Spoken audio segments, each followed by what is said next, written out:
சொசைட்டில நாம் நிறைய பார்க்க முடியுது. நிறைய ஒர்க் பண்றாங்க. பட் தூங்குறத வந்து குறைச்சிக்கிட்டே வராங்க. லைக் நைட்டு ரொம்ப லேட்டா தூங்குறதா இருக்கட்டும், இல்லைன்னா காலையில லேட்டா தூங்கிட்டு காலைல சீக்கிரம் எந்திக்கிறதா இருக்கட்டும், ஒர்க் இருக்குன்னு சொல்லிட்டு, ஆர் ஒரு ஜாலிக்காக ஃபோனை ஸ்க்ரோல் பண்ணிட்டு, இல்லைன்னா நைட்டு படம் பார்க்க போறது, அது எல்லாமே பண்ணிட்டு லேட்டா தூங்கிட்டு மார்னிங் எப்படியாவது எந்திச்சு ஆகணும்னு சொல்லி எந்திக்கிறது.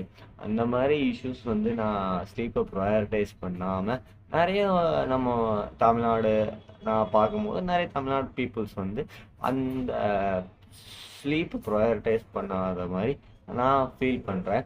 லைக் எல்லாருமே ஒரு சுச்சுவேஷனில் இருந்திருப்போம். எப்படின்னா ஸ்லீப்பை ப்ரையாரிட்டைஸ் பண்ணாமல் இருந்திருப்போம். பட் நான் வந்து ஒரு புக்கை படித்ததுக்கு அப்புறம் தான் ஸ்லீப்பை ப்ரையாரிட்டைஸ் பண்ண ஆரம்பித்தேன். வை வை ஸ்லீப் எல்லா புக்லையுமே நீங்கள் போட்டிருக்கோம். லைக் ஸ்லீப்பை வந்து ஃபோக்கஸ் புக்லையாக இருக்கட்டும், என்ன புக்கில் போட்டாலும் உங்களுக்கு ஸ்லீப்பை பற்றி எழுதியிருப்பாங்க. ஏன்னா ஸ்லீப் வந்து தான் ஒரு மேஜரான பில்லர் நம்ம ஹெல்த்தோட லைஃபுக்கு. சின்ன சின்ன விஷயத்தெல்லாம் பெருசாக எடுத்துப்போம். இந்த மாதிரி சப்ளிமெண்ட்டு, இந்த மாதிரி இந்த மெக்னீஷியம் இருக்கணும், இந்த பொட்டாசியம் இருக்கணும், ஆர் இந்த ரெக்கவரி வந்து இந்த டூல் யூஸ் பண்ணாதான் இந்த ரெக்கவரி கிடைக்கும். பட் ஒரு பெரிய விஷயத்த விளையாட்ட கூட எடுத்துக்க மாட்டோம். ஸ்லீப் வந்து பயங்கர ஒரு மைண்ட் அண்ட் பாடிக்கு ஒரு குட் ரெக்கவரி.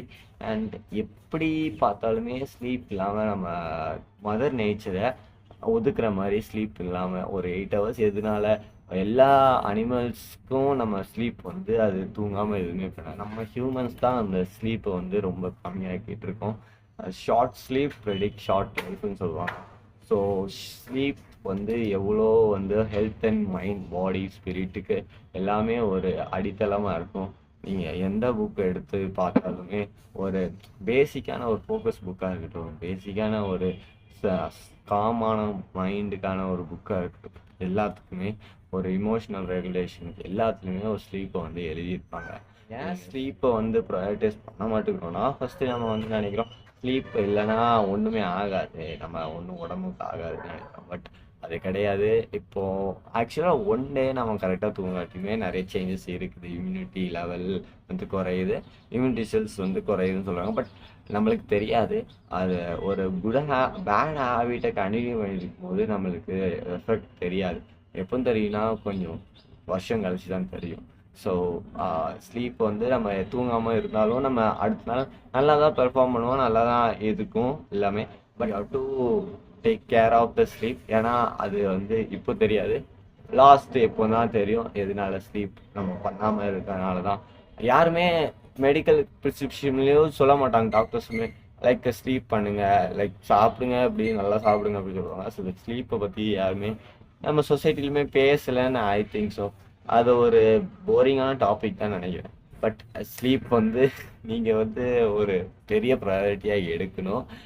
நீங்கள் உங்கள் ஹெல்த், உங்கள் பாடி ஸ்பிரிட், உங்கள் லைஃப் ஒரு நல்லா வாழணும்னா quantity of the sleep and quality of the sleep வந்து வெரி வெரி இம்பார்ட்டன்ட். எல்லா பெரிய பெரிய எக்ஸ்பர்ட்ஸையும் நீங்கள் போய் எடுத்து பார்த்தீங்கன்னா, பியான் ஜான்சன் ஒருத்தர் வந்து வேர்ல்டு ஹெல்த்தியஸ்ட் மேன்.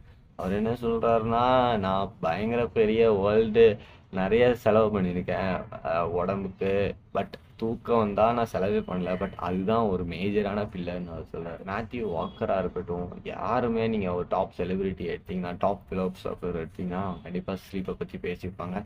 ஸோ கெட்ட 8 ஹவர்ஸ் அண்ட் கெட்ட குவான்டிட்டி. அண்ட் நம்ம சொசைட்டியுமே அதுக்கு எதிரான விஷயங்களை தான் பண்ணுது. காஃபி வந்து குடிக்கக்கூடாது ஈவினிங்கோ நைட்டோ. ஏன்னா காஃபி வந்து stays up to 8 to 9 hours நம்ம உடம்புல. அது கெஃபைன் கண்டென்ட் வந்து இருந்துச்சுன்னா நம்மளுக்கு we will not get sleep. But சில பேர் சொல்லுவாங்க தூங்குறாங்க, but quantity of the sleep இருக்கட்டும், குவாலிட்டி கிடைக்குமா அது வந்து டவுட்டு தான். காஃபி வந்து அவாய்ட் பண்ணுறது அவ்வளோ ஒரு குட் திங். ஏன்னா மார்னிங் காஃபி குடிக்கிறது வந்து குட் திங் தான். ஏன்னா லைக் விக்டர் எல்லா அத்லீட்ஸுமே ஃபோக்கஸ்க்காக காஃபி குடிக்கிறாங்க. பட் அந்த காஃபி இன்டேக்கோட டைம் தெரிஞ்சுக்கணும். நம்ம சொசைட்டியில் அது ரொம்பவே இதாக இருக்குது. நைட்டு தான் காஃபி நிறைய பேர் குடிக்க போகிறாங்க. எங்கள் வீட்லேயுமே எங்கள் அம்மா அப்பாலாம் அது அசகஜமாக எங்கள் ஃபேமிலிலாம் எடுத்துப்பாங்க. பட் நம்ம சொல்ல தான் முடியும், அவங்க கேட்குறது அவங்க இஷ்டம் தான். பட் காஃபியாக இருக்கட்டும், ஸ்க்ரீன் டைம், ஸ்க்ரீன் வந்து ப்ளூ லைட் வந்து 1 hour பிஃபோர் வந்து கம்மி பண்ணுறது ஒரு குட் திங். லைட்ஸை டிம் பண்ணுறது ஒரு good thing. Get the heart rate low. எவ்வளோ தூங்க போகிறதுக்கு முன்னாடி get the heart rate low, அதுதான் பேசிக். அப்படி பண்ணிங்கனாலே you will don't struggle with sleep. அந்த எப்போவுமே ரேசிங் மைண்ட் இருக்காது. Get the journal, get the சும்மா சாலிட்யூடில் உட்காருங்க.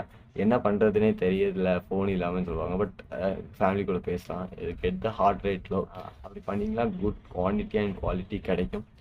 அண்ட் ஹோப் நீங்கள் வந்து எப்படி உங்கள் ஸ்லீப் போச்சுன்னு சொல்லுங்கள், இந்த டிப்ஸ்லாம் ஒர்க் ஆச்சான்னு.